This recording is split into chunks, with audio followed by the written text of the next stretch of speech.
it's easier to clean the coat than it is to clean his clothes.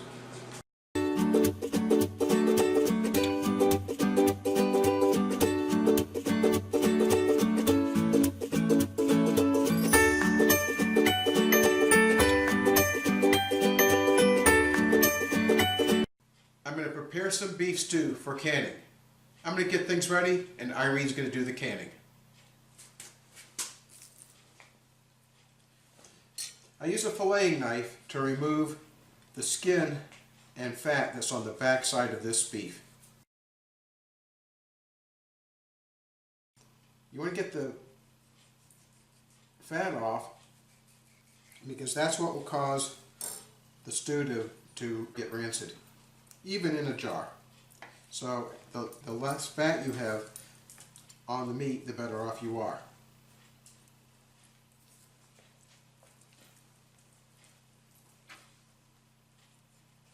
I find a filleting knife works best to do this. Now, I'm not a butcher, and I'm not a chef, but I've done a lot of cooking over the years. So what works for me may not work for you.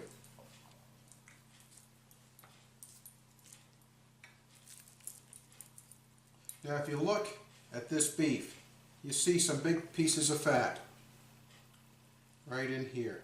It's really important to get this off.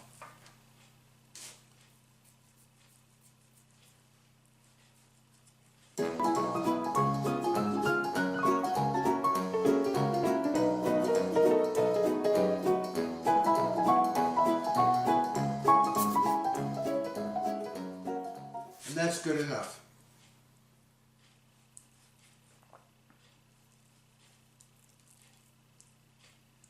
Get that last little piece off this piece of meat.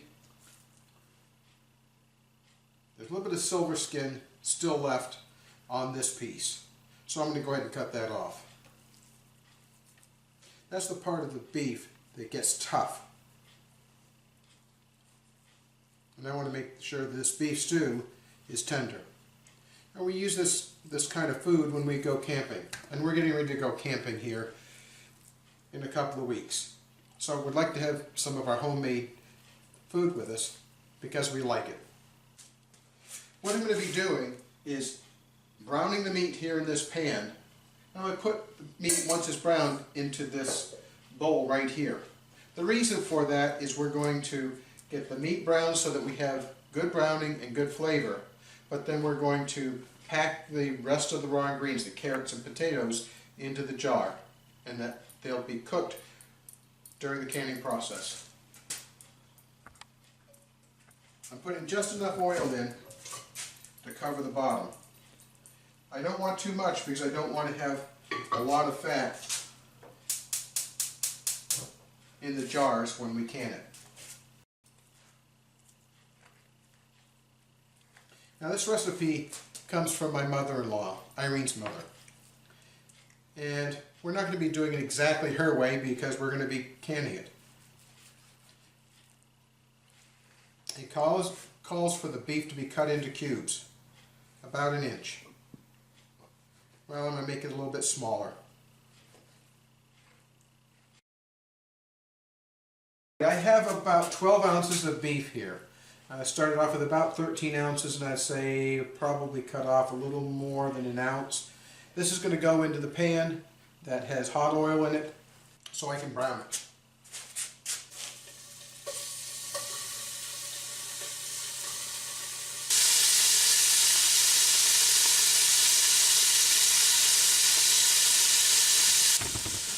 The trick when you're browning meat is to make sure the meat is not so close together that it stews. You want it to brown, and you want to be able to brown it on all sides. If you get too much beef in there, or too much of any kind of meat, it's going to have the juices come out and it's going to stew instead of brown. I'm going to start peeling carrots and potatoes. Now the recipe calls for 1 pound of beef, just a little more than what we have in the pot right now, and 5 carrots, and 5 small potatoes. I don't have small potatoes, we're using russets. Russets are a nice potato to use in stews.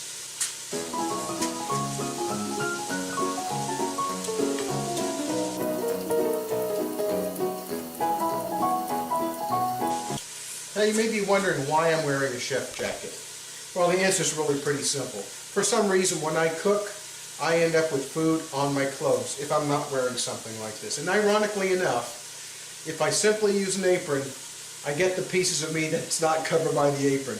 And Irene got kind of irritated with me because we're always having to spot my clothes when we wash them. So now I wear the chef jacket. I think I'm going to have more beef than what we can put into the jars that we have to can with today. So at the very end of this process, I'm going to make some beef stew for dinner. I don't think it's going to be for lunch because it's getting too close to lunchtime. And if you look, you can see some of the juice has been coming out of the meat. You see right here that that's juice that's come out of the beef. If I put a lot of beef into this pot, then all of the beef would be stewing. If you look here, you have browning on each one of these pieces of beef. And that's good enough for right now. Alright, we just finished putting one jar together for the beef stew, and then Irene and I talked about it. We decided instead we'd pack the vegetables first. And then we'll put the ketchup on top of the vegetables. We think it might make it a little easier. It probably won't matter, but we're going to give it a shot.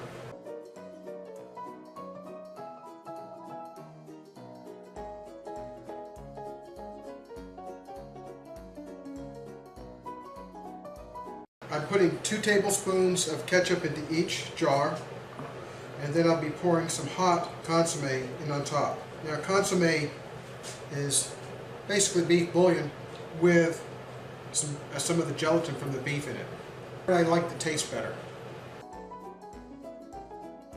Okay, so we now have the ketchup in all of the jars. Now we simply need to put some meat in.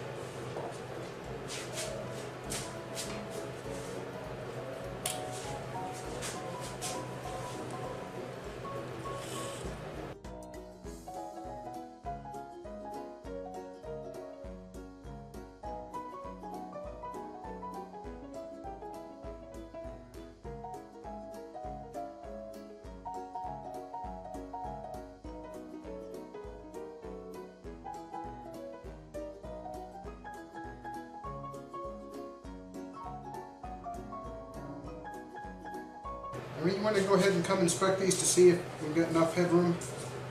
We'll put another piece of meat or two in here.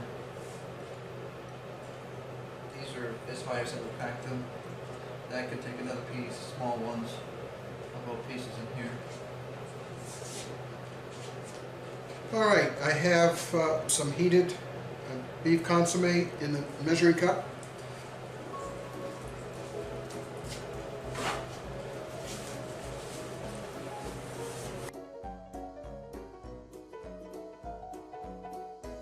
It should come to below, right about, this one's perfect.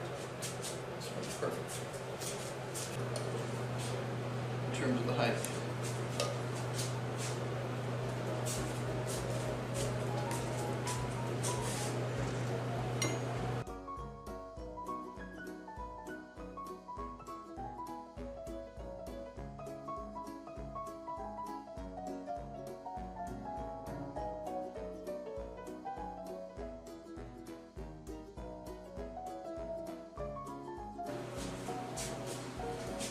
Now you may remember me saying that when I'm cooking, I get food in the darndest places.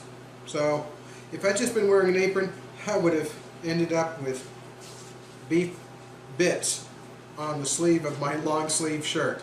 This is why I wear this coat. It's easier to clean the coat than it is to clean his clothes.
wait. Now we need to can for an hour and 45 minutes at our altitude because we're 1 mile above sea level, 5,280 feet. Exactly where we're standing right now. It happened accidentally, but it's kind of cool that we're 1 mile above sea level. What I'm going to do now is finish using this beef to make tonight's dinner. Tonight's dinner is going to be beef stew. If that's okay. That's fine with me. Yeah, there's our little weight on top. We have a weighted canner. Some people also have canners that use pressure gauges. That's on our list of things to buy. But the one we want is expensive. So it'll happen, but not right this second.